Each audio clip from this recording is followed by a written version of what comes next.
ጠቅላይ ሚኒስትሩ ውጊያ አንፈልግም ባሉበት በዚህ ንግግራቸው ላይ በተከበረው ምክር ቤት ፊት መናገር የምፈልገው ይህን ነው። ውጊያ አንፈልግም፣ ውጊያው ከተነሳ ግን ውጤቱ የሚታወቅ ነው ሲሉ ጠንከር ባለ ንግግር አሰምተዋል።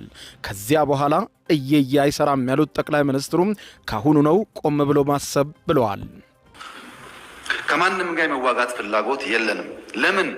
ውጊያው ከተነሳ የተከበረው ምክር ቤት ውጊያው ከተነሳ ውጤቱ ግልጽ ነው ውጤቱ።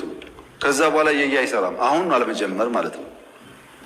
አሁን ውጊያ እንትና ያግዘኛል የሚባል ነገር ሰው እንዴት ዩክሬን እያየ ፓለስቲንን እያየ ስለማገዝ ያወራል? ማንም አይሞትልህም። ሞራል ይሰጣል እንጂ አይሞትልህም። መጨረሻ የምትሞተው አንተው ነህ። አያዋጣም። ከበደ አለ ተሰማ አለ የሚባል አያዋጣም። ከበደ ተሰማ 10 ጥይት ያቀብልሃል እንጂ መጥቶ አይሞትልህም።